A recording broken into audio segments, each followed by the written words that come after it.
Buenas tardes, nos encontramos aquí con el doctor Julio Peltán, con quien vamos a hablar sobre la dictadura de Nicaragua, especialmente la de Anastasio Somoza Debayle. Comenzamos. Hola. ¿Qué opinión tiene usted sobre la Guardia Nacional? Bueno, hay que poner en contexto en qué era la Guardia Nacional y de dónde venía la Guardia Nacional. Esta era una unidad militar de tipo petroriana, es decir, que estaba puesta al servicio no de la nación en sí mismo, no era un ejército para defender al Estado, en este caso nicaragüense, sino por el contrario para estar al servicio de los intereses personales y económicos del dictador, al mismo tiempo oligarca, Anastasio Somoza. En realidad de toda la dinastía Somoza, porque la Guardia Nacional es una unidad militar formada gracias al apoyo también de la cooperación militar norteamericana en los años 30. Es una unidad militar que se encarga del asesinato del famoso líder guerrillero, pues del gran célebre de Augusto Sandino en 1934. La Guardia Nacional es fundada por el abuelo del dictador Anastasio Somoza Debayle, lo cual habla de varias décadas del siglo XX en manos de una sola familia, ¿no? Familia pues que además de acaparar el poder político en Nicaragua, acaparaba el poder económico, importantes empresas, importantes sectores económicos industriales, grandes latifundios de materias primas. Nicaragua pues ha exportado bienes primarios, bienes agrícolas, sobre todo de suelo tropical como es pues el azúcar, sobre todo, ¿no? El café, a Estados Unidos. Entonces, Nicaragua ha sido un país dividido pues entre varias familias oligárquicas. Muchas de ellas han manejado el poder pues económico, el poder y el poder político, ¿no? Una de ellas fue la familia de los Somoza, ¿no?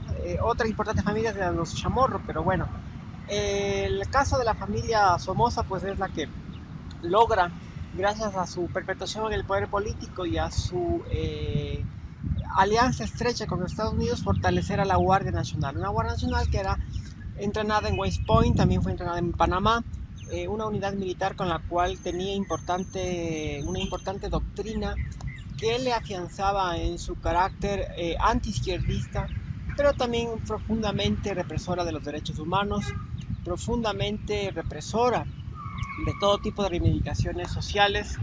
Era una unidad puesta y dispuesta para castigar a la gente, una unidad muy represiva y, como dije antes, más que para servir al Estado nicaragüense en contra de amenazas externas, era fundamentalmente para servir al dictador, a sus intereses y para tener subyugado en este caso a los sectores populares, a los campesinos y a toda la fuerza social que intente levantarse o protestar contra el dominio de la familia Somoza, ¿no? Ya. ¿Quiénes fueron los Somoza y cómo se desarrolló políticamente el gobierno de Anastasio Somoza Debayle? Bueno, ya he dicho algunos antecedentes en torno al origen de la familia Somoza. Al dictador Anastasio Somoza Debayle, conocido también como Tachito Somoza por la jerga nicaragüense, gobierna pues Nicaragua desde finales de los años 60, pero ya en un contexto de que poco a poco comienza a manifestarse el hartazgo hacia el dominio de esta familia, ¿no? Durante la década del 70 en Nicaragua pues aparecen ya la emergencia de nuevos grupos sociales, nuevos grupos como las clases medias, empiezan a irrumpir un estudiantado profesional. Las ciudades comienzan a diversificar sus sectores económicos, entonces son países que tienen ciertos moderados niveles de modernización socioeconómica, fruto del auge de las materias primas en esos años que tiene pues Centroamérica y particularmente Nicaragua. Si bien es un país, digamos, centroamericano, tiene muchas características con sus demás vecinos, no es un país al estilo, es un país que alcanza ciertas cuotas de modernización y no se parece tanto a sus pares Honduras o El Salvador. Entonces, esto permite la emergencia, pues, como digo, de nuevos sectores medios, nuevos sectores profesionales, un cierto empresariado industrial, sobre todo en las ciudades, pero esto no significa el desplazamiento de la vieja oligarquía terrateniente que acapara el poder, digamos, de los principales bienes de exportación, de los cuales vive Nicaragua, sobre todo la familia Somoza.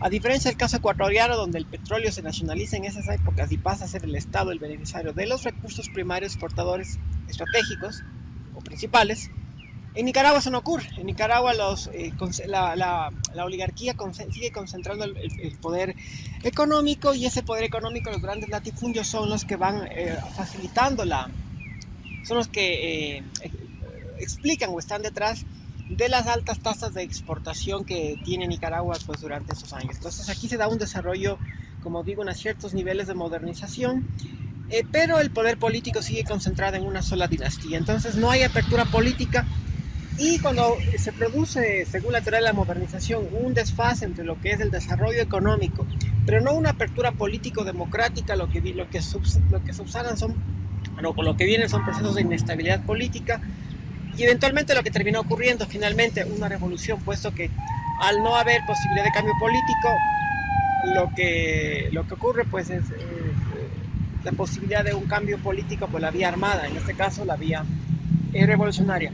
Anastasio Somoza Debayle pues era un tipo que se acostumbró pues a manejar el poder autoritariamente, como digo, pactando con otros sectores económicos oligárquicos mediante prebendas, mediante acuerdos, mediante negociados. Entonces eso le dio a él durante mucho tiempo un balón de oxígeno con el cual pudo sobrevivir políticamente. Es decir, él contuvo a la clase dominante por varios años mediante estos acuerdos, estas componentes.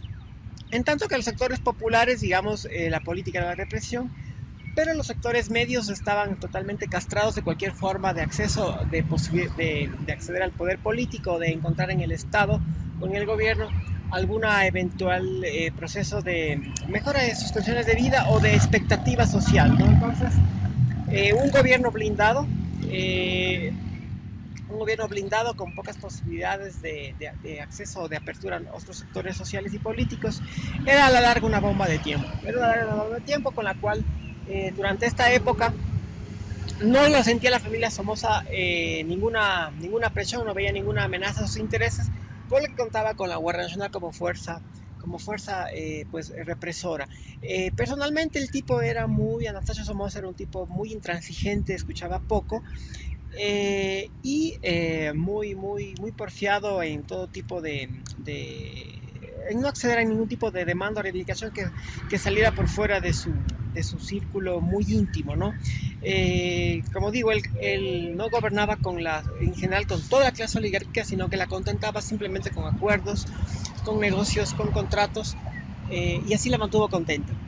Pero el golpe más fuerte lo tuvo Somoza Debayle en el año 1972, cuando se produce un gran terremoto que destruye la ciudad de Managua, la capital de Nicaragua.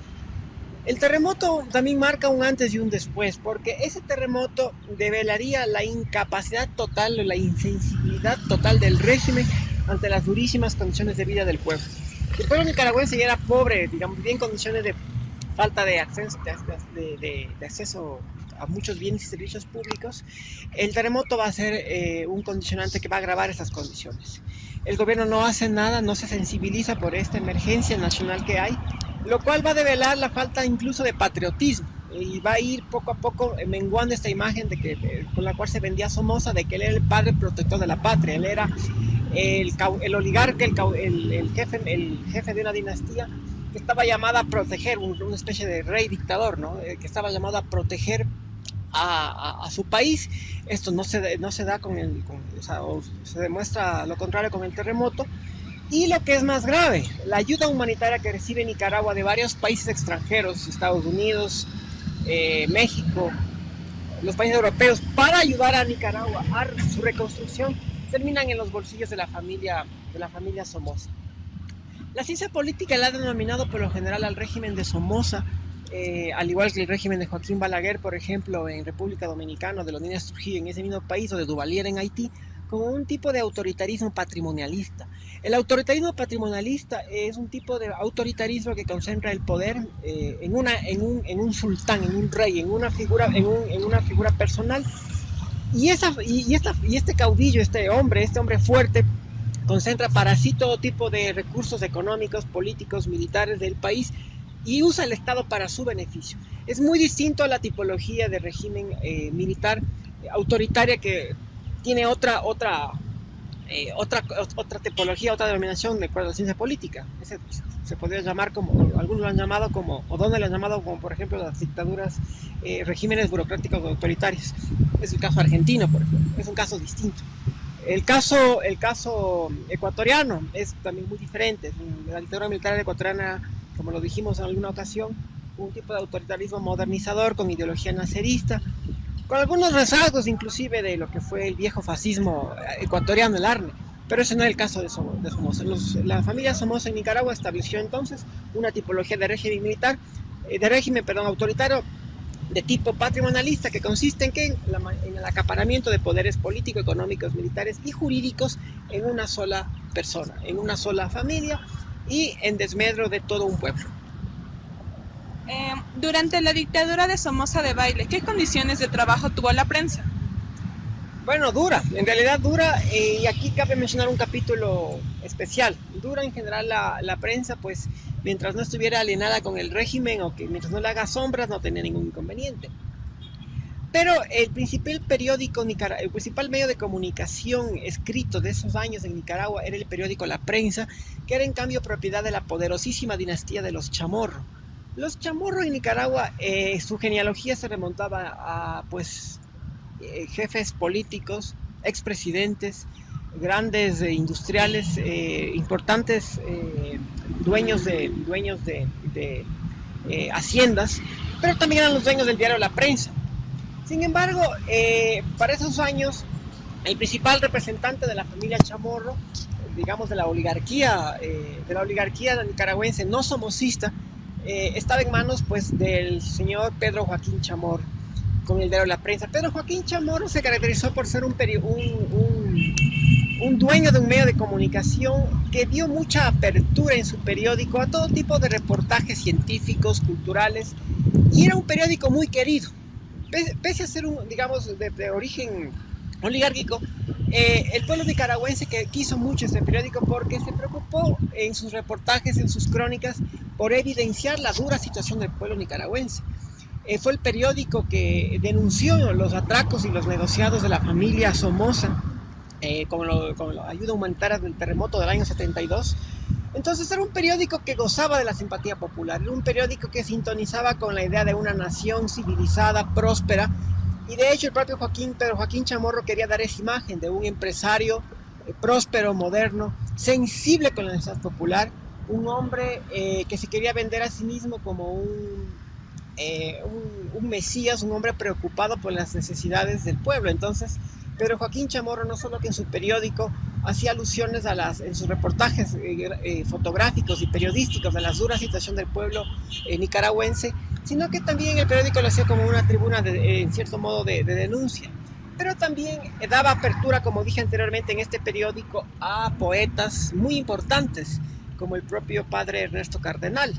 E inclusive se daba así mismo la imagen como de un periódico que continuaba con esta línea de la tan famosa, que es la poesía y la literatura en Nicaragua, con la línea del gran poeta Rubén Darío, ¿no? Que fue una importante figura de las letras, de la cultura y la diplomacia nicaragüense a principios del siglo XX. Entonces sintonizaba mucho con esta línea de la cultura popular, de la cultura nacional nicaragüense, de la poesía, de la encarnación de las leyendas. Se reproducían muchos reportajes, cada fin de semana había un suplemento en el diario La Prensa donde se sacaba muchos reportajes sobre la vida popular, las leyendas, el folclore propio nicaragüense. Entonces era un periódico querido en realidad, ¿no? Era un periódico querido mucho por los nicaragüenses, y asimismo Pedro Joaquín Chamorro y su periódico tenían una política y un objetivo de darse una imagen como los regeneradores morales de la nación.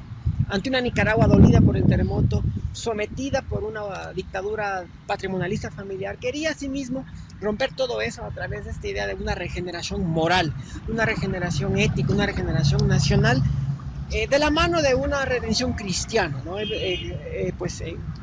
Chamorro era un hombre muy creyente, católico, entonces eso ayudaba a contribuir a esta imagen de un hombre que ayudaba al pueblo. Y de hecho lo hacía, porque también otra faceta, pero Joaquín Chamorro, era el hecho de que era un hombre muy vinculado a obras de filantropía, ayuda social, programas de vivienda popular, lo que no hacía el Estado, lo hacía él.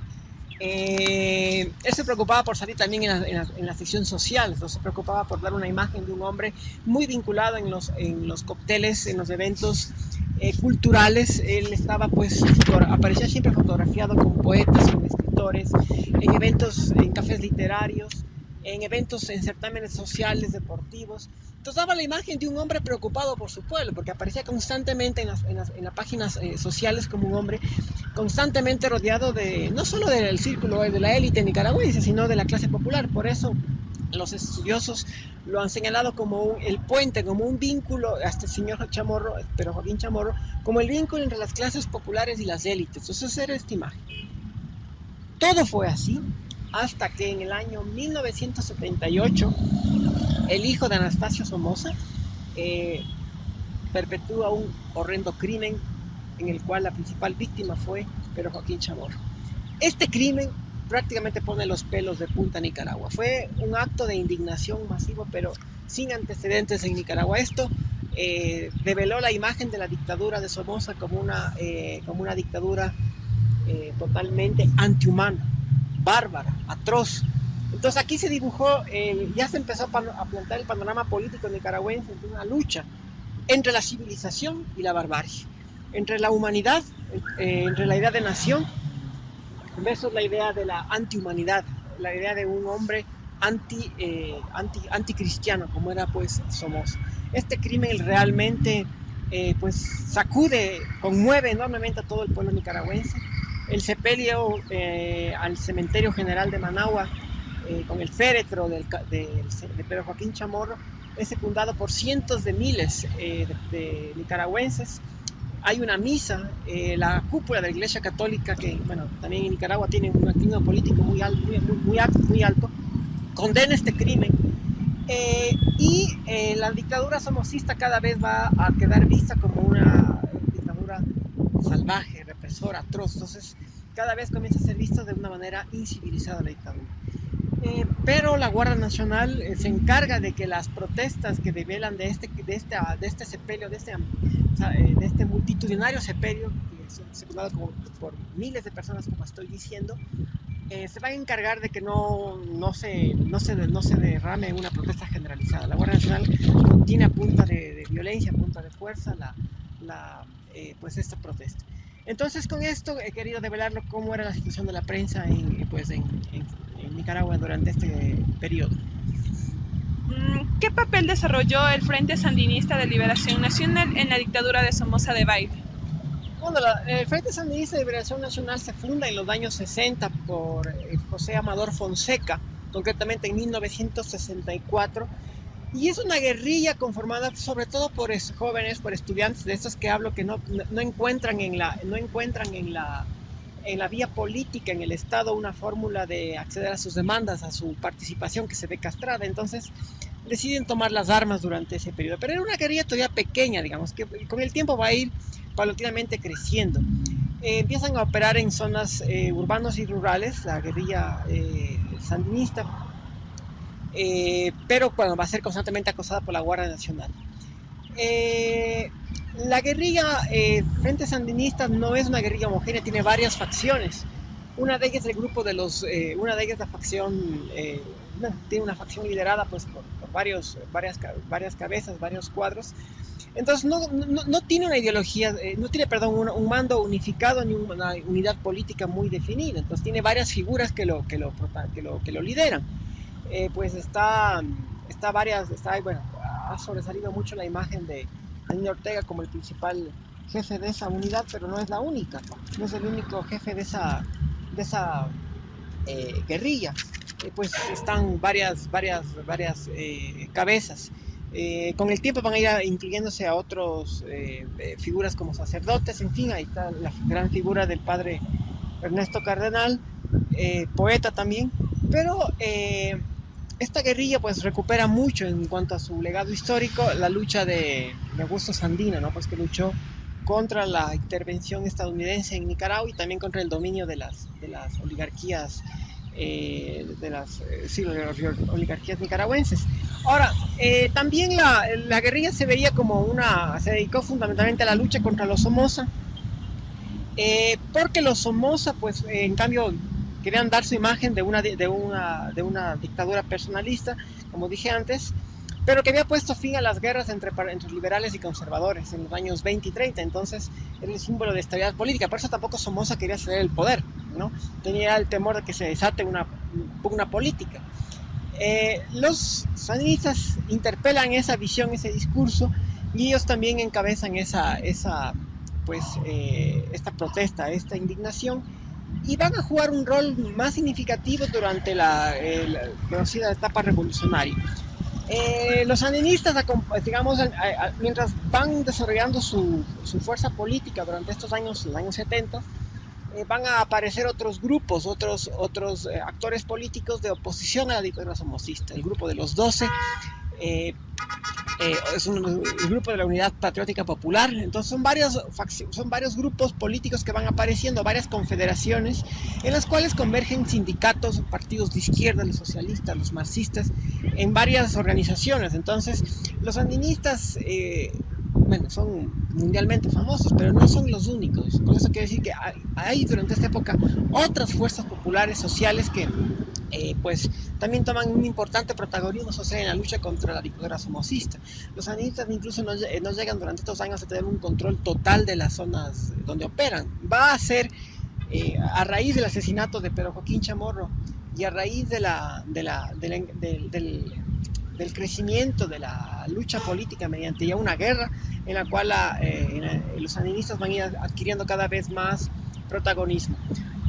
Una de las acciones más valientes de la guerrilla sandinista va a ser la toma de la Asamblea Nacional en 1978, poco después de la muerte de Pedro Joaquín Chamorro, exigiendo la liberación de los presos políticos, hecho que, digamos, termina ocurriendo. Finalmente Somoza cede, se liberan muchos presos políticos, muchos de ellos torturados, salvajemente torturados, o incluso amputados y cortados parte de sus cuerpos. Entonces, esto sale a la luz pública, claro, se revela cada vez más la atrocidad de la dictadura somocista, pero los sandinistas quedan como héroes. O sea, la acción que a ellos les posiciona fuertemente es en el año 78, cuando toman la asamblea, toman rehenes y exigen, como digo, o la liberación de los presos políticos o $1 millón. Hasta ese momento los sandinistas solamente contaban como recurso económico algunos un poco de dinero, fruto de robos sobre todo a bancos, pero también armas de bajo calibre, armas de asalto no armas de asalto, lo contrario, armas ligeras, armas de caza. Entonces era una guerrilla incluso pobremente armada, pero este hecho los pone como héroes. Y más que Daniel Ortega, es el comandante Edén Pastora el que adquiere una gran fama durante estos acontecimientos. El comandante Pastora, a raíz de la liberación de los presos políticos, empieza a adquirir incluso un capital social y cultural muy importante a nivel internacional. Edén Pastora viaja a Venezuela y adquiere el apoyo económico y militar del gobierno democrático de Carlos Andrés Pérez. Viaja a Panamá de Omar Torrijos, y el gobierno de Panamá y de Venezuela cada vez más condenan a la dictadura somocista. Recordemos que el crimen de Chamorro es repudiado a nivel también internacional. Entonces, gobiernos extranjeros comienzan ya a apoyar directamente con armas, con apoyo económico, y también al gobierno, a la guerrilla de los sandinistas. Y en esta época también los sandinistas adquieren otra importante ayuda, que es la ayuda del gobierno costarricense y del pueblo costarricense. Costa Rica se hace, cuando la OEA, ante las denuncias de la dictadura somocista de que Costa Rica está siendo utilizada como base de aprovisionamiento militar y económico para los sandinistas, hay una visita de la OEA a Costa Rica a ver si eso es cierto. Bueno, la policía costarricense y el propio pueblo costarricense se encargan de engañar a los inspectores, porque en el fondo estaban apoyando. Entonces se hacen de la vista gorda, y finalmente, digamos, aquí la OEA no reporta ninguna denuncia, pero en realidad Costa Rica y su gobierno, tercer gobierno, también empieza a apoyar a la guerrilla, a la insurgencia que empiezan a encabezar los sandinistas. Entonces aquí adquieren un importante apoyo. ¿Y qué es el apoyo que le da Costa Rica? ¿En qué consiste? Bueno, le da nada más y nada menos que bases de aprovisionamiento, cadenas de logística de apoyo, y sobre todo, no menos importante, campos de entrenamiento. Entonces toda la frontera entre Nicaragua y Costa Rica se termina convirtiendo en un campo de reclutamiento de cuadros que crecen. Además, crece el contingente de militantes guerrilleros sandinistas, y son estos cada vez más entrenados en la frontera con Costa Rica. O sea, siempre tengamos presente que cuando hay una guerrilla que comienza a operar con fuerza en un país, tiene que tener de ley bases de aprovisionamiento en un país externo, porque como es una fuerza clandestina, es obvio que le va a ser muy difícil tener en su propio país campamentos, ¿no? o cadenas de aprovisionamiento. Entonces tiene que ocupar un territorio por lo general de otro país que le dé apoyo. Esa ha sido una constante cuando hay luchas guerrilleras prolongadas. Entonces ese fue el caso de la guerrilla sandinista, que contaron con el apoyo, como digo, de los costarricenses y armas del gobierno venezolano. Pero también durante esa época, en el oriente de Cuba, el hermano de Fidel Castro, Raúl Castro, recibe la orden de su propio hermano Fidel de dar armas al gobierno, a la guerrilla sandinista. En el año 78, todas estas diversas facciones que los especialistas hablan de 3 facciones durante las cuales estaba compuesta el sandinismo, se unifican finalmente. Es gracias al apoyo de los contingentes de miembros de asesores militares y sobre todo miembros de la inteligencia cubana, que desde la isla comienzan a dar asesoramiento también a la guerrilla sandinista. Entonces muchos aviones salen en la clandestinidad en las madrugadas en el año 78 desde el oriente de Cuba con armas hacia Nicaragua. Entonces esto también alimenta cada vez más el contingente de armas de las guerrillas, de la guerrilla sandinista. Entonces, de armas de caza que tenían en un inicio de armas ligeras, se llama esto, ¿no? Pasan a tener ya, según se conoce como la jerga militar, armas de asalto mayores, granadas, bazucas, morteros y ametralladoras de mayor alcance, para enfrentarse pues a la técnica de la Guardia Nacional. Entonces eso explica ya el crecimiento cuantitativo de la guerrilla en fuerza, en poder militar, de la guerrilla y en poder económico y en contingente humano, y en militantes y en cuadros de la guerrilla sandinista. Pero también en una lucha guerrillera es importante otro elemento, que es el capital simbólico, la popularidad. Y esa popularidad se la ganaron gracias a que lograron efectivamente liberalizar a los presos políticos. Aquí Somoza se dio por primera vez y esto los posiciona como héroes. De hecho, la imagen mítica del comandante Den Pastora como un comandante, digamos, como un nuevo Che Guevara, ¿no? Un hombre encapuchado en el aeropuerto de Managua con aviones que manda el gobierno de Carlos Andrés Pérez en el año 78 para liberar a los presos, para llevarlos a Venezuela. Le da una aura mística inclusive a este guerrillero, ¿no? Entonces adquiere una popularidad inmensa. Pero no acaba todo ahí, sino que también el campo ideológico es fundamental. O sea, esta guerrilla gana, como dije, en recurso económico, en aprovisionamiento logístico, militar, en cuadros y en militantes que cada vez eran entrenados. O sea, no basta la pertenencia de militantes porque sí, sino también el entrenamiento ideológico y militar de estos cuadros. Pero también crece en popularidad, en imagen ante el pueblo nicaragüense, y eso es muy importante para una guerrilla. Y crece en otro factor: alianzas diplomáticas externas. Y por si fuera poco, también es fundamental señalar el hecho de que crece en su formación, en su imagen, en la imagen que da ante el pueblo nicaragüense y en la ideología que emana hacia afuera. ¿Cuál es la ideología que emana hacia afuera? Pues es una ideología ligada mucho a los principios del catolicismo. Esto es la idea de una justicia social, la idea de que es posible mediante la revolución traer el reino de Cristo a la tierra. O sea, el pueblo nicaragüense es muy creyente. Entonces esta imagen de que la salvación cristiana, la redención cristiana, la redención de los pobres se logrará mediante la revolución es muy hábilmente camuflada. Entonces hay una sinergia, hay un cambio de significados entre lo que es la redención marxista con la redención cristiana. De hecho, el tradicional ideario de la guerrilla sandinista, muy afincada en los principios marxistas-leninistas, es un poco dejado de lado, y más vale incorporan los principios del mesianismo y de la religión católico-cristiana. Por eso también se explica la participación de muchos sacerdotes en la lucha pues, de los guerrilleras sandinistas. Recordemos que algunos años antes se habían perpetrado algunas masacres en Centroamérica en general contra los jesuitas. De hecho, el propio dictador Anastasio Somoza consideraba a la Compañía de Jesús, a los jesuitas, como miembros de la insurgencia internacional y del comunismo. Somoza siempre denunciaba para legitimar su régimen, y ya en estos años últimos de su reinado, de su tiranía personalista, como que él estaba salvando a Nicaragua de la insurgencia internacional, de la amenaza internacional comunista. Entonces ponían en el mismo saco a los cubanos, a los mexicanos que también apoyaban a la oposición, a todo tipo de oposición, sea o no inclusive guerrillera. El grupo de los 12, por ejemplo, que empezó a exigir ya la renuncia de Somoza, era un grupo que exigía el cambio político mediante mecanismos democráticos. Con el retorno a la democracia, ¿cambió la situación política del país? A ver, pero bueno, antes de eso, la propia génesis de la revolución nicaragüense, pues, es la que podríamos hablar antes de hablar de una etapa democrática, digamos. Porque finalmente se tuvo que dar la revolución porque era inevitable la pugna entre las dos, entre la oposición y el somocismo. Ya se volvió, mejor dicho, la vía democrática de salida política se vio inviable porque Somoza estaba realmente a la renuncia, como lo exigía la oposición.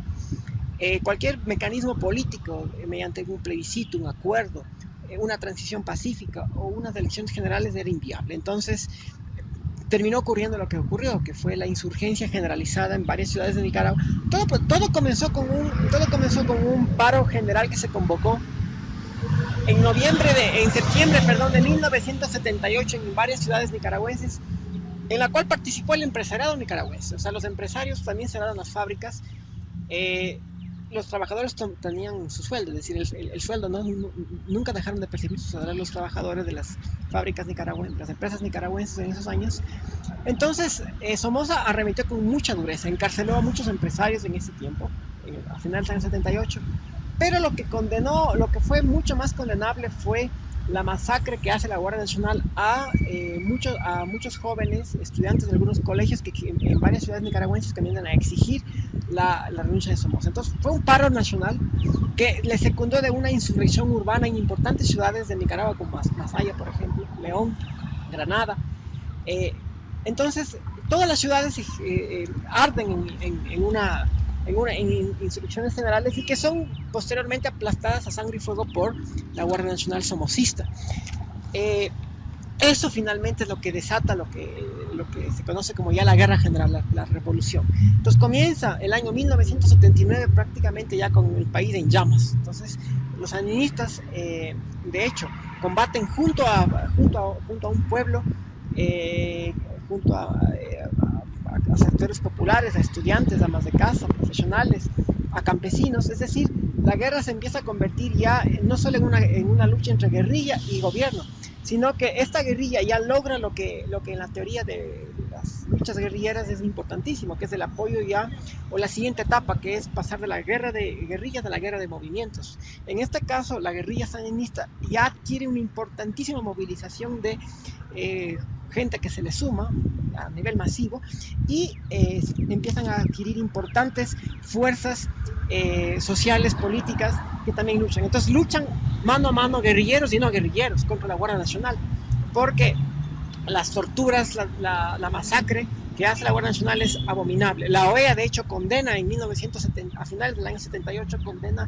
los bombardeos que hace la Fuerza Aérea Nicaragüense de la Guardia Nacional para aplastar a muchas ciudades tomadas por la oposición. Se hacen barricadas, trincheras en muchas ciudades. Entonces la única vía que tienen los militares represores es mediante la vía aérea. Entonces se cometen una serie de barbaridades pero inimaginables. Se condenan muchos atropellos a los derechos humanos, muchas casas son destruidas, se bombardean casas de la Cruz Roja, iglesias, albergues. Entonces la represión es generalizada. Entonces eso incentiva cada vez más al descrédito de la dictadura somocista, conlleva finalmente a su caída, que se produce el 19 de julio del año 79, y el triunfo de la guerrilla sandinista, que, como digo, cada vez más acapara todas las ciudades el campo y la ciudad de toda Nicaragua, y finalmente toma el asalto hacia la ciudad de Managua, que es la capital. Y el símbolo, digamos, de la caída de la dictadura somocista es la toma del cuartel de la Guardia Nacional de Somoza. Para esto también cabe señalar que es importante el retiro militar, político y diplomático de la ayuda norteamericana. En ese entonces Jimmy Carter, presidente de los Estados Unidos, empieza allá a condenar abiertamente, y el Congreso de los Estados Unidos condena la ayuda que tuvo por mucho tiempo la dictadura somocista desde el presupuesto norteamericano. Entonces se cancela todo tipo de ayuda militar hacia Somoza. Entonces la caída de Somoza es inevitable. ¿Qué es lo que viene después? Lo que viene después no es un régimen democrático, porque cae la dictadura somocista, y lo que viene es un gobierno que cae en manos de este conjunto de guerrilleros liderados por el Frente Sandinista, que ya en ese entonces pasa a ser concentrado el poder a manos de Daniel Ortega. Entonces aquí ya aparece la figura de Ortega. Daniel Ortega, como presidente de Nicaragua, lo que instala es un régimen, pues, revolucionario, se llama él, ¿no? Entonces, un régimen revolucionario en una época en la que el mundo estaba, en cambio, valorando ya la democracia, pero la etapa democrática, digamos,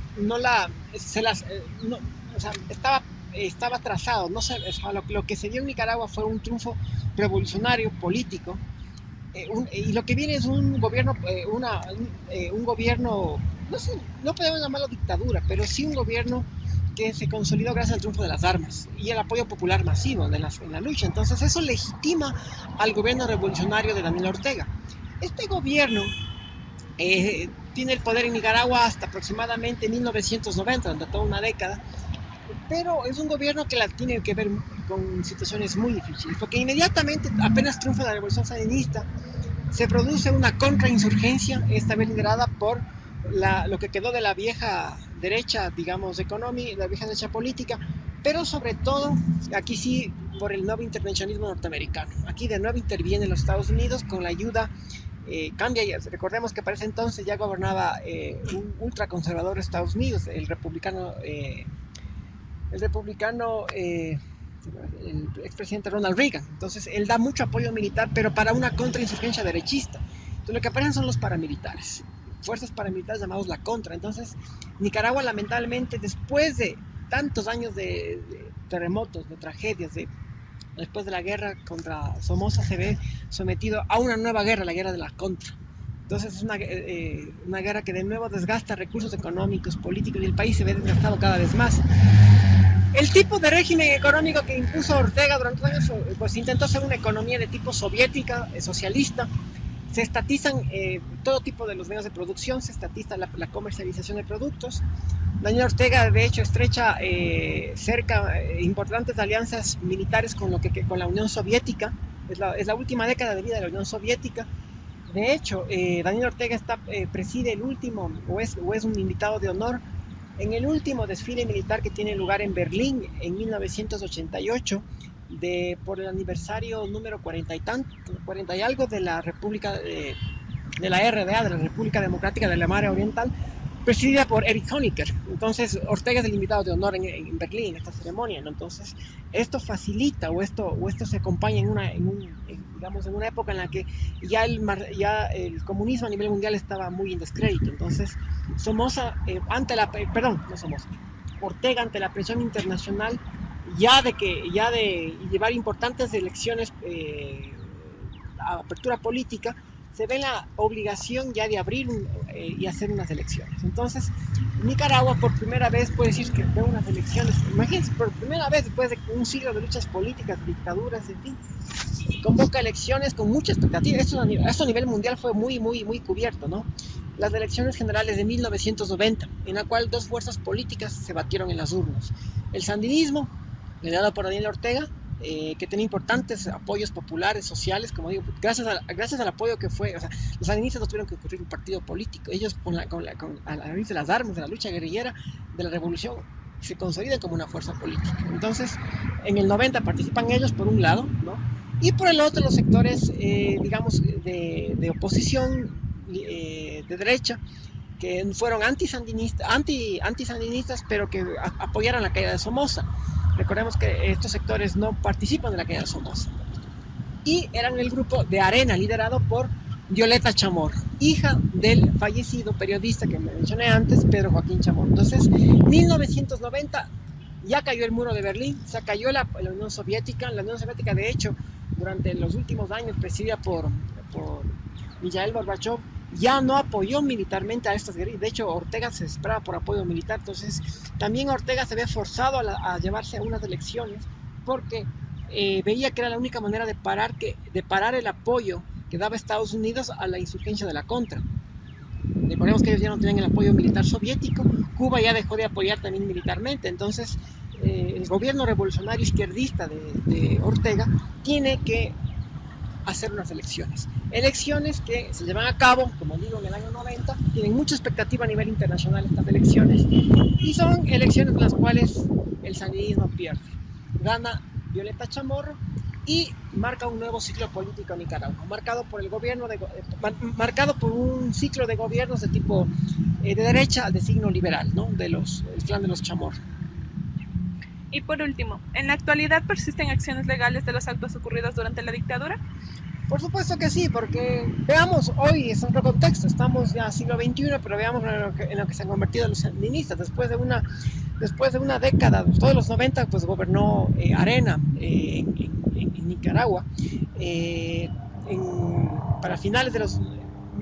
si mal no me equivoco, para finales de los 90, aparece un señor muy corrupto, un presidente muy corrupto en Nicaragua, que es Arnoldo Alemán, ¿no?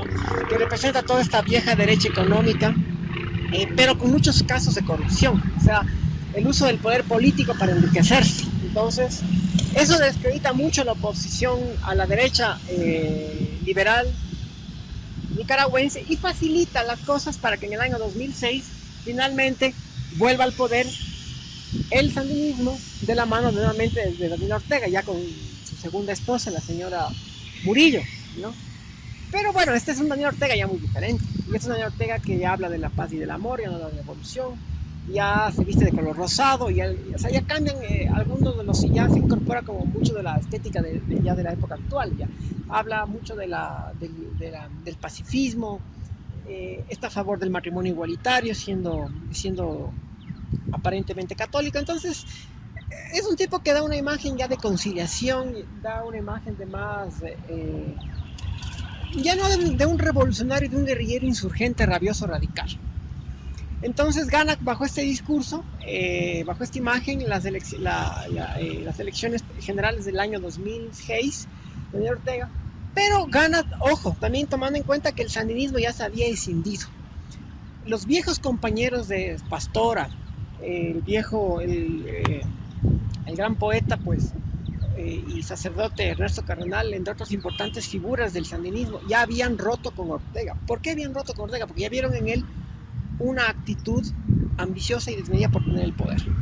Entonces, cada vez más el sandinismo deja de ser un partido político de exguerrilleros y se termina convirtiendo en un nuevo partido personalista manejado por Daniel Ortega y su señora esposa, que es actualmente la vicepresidenta. Entonces es una suerte de reinado. Nuevamente lo que termina ocurriendo es que Ortega pacta con la vieja oposición derechista liberal que él combatió políticamente durante los años 90, de la cual él se opuso, pacta con Arnoldo Alemán, de hecho lo saca de la cárcel, coopta la justicia, pone a sus hijos, a su familia en los puestos más importantes de la justicia, en los cargos más altos del gobierno, en las procuradurías, en la fiscalía. Es decir, la familia, ahora Ortega es la que termina acaparando el poder. Es decir, lo mismo que hicieron los Somoza hace ahora Ortega. Y asimismo, la policía, las fuerzas represoras del orden, las fuerzas de seguridad en Nicaragua, con apoyo de la nefastamente dictadura de Maduro de Venezuela y con la dictadura de Cuba, tiene importante apoyo, y eso explica por qué en las últimas manifestaciones muchas torturas, muchos abusos a los manifestantes fueron perpetrados por miembros de la inteligencia cubana o por miembros de la inteligencia venezolana. Entonces hay una alianza estrecha entre estas tres, digamos, dictaduras llamadas del socialismo del siglo XXI que aún persiste: la de Cuba, la de Venezuela y la de Nicaragua. Bueno, pues todo el poder económico, político ahora está concentrado en manos de la familia Ortega.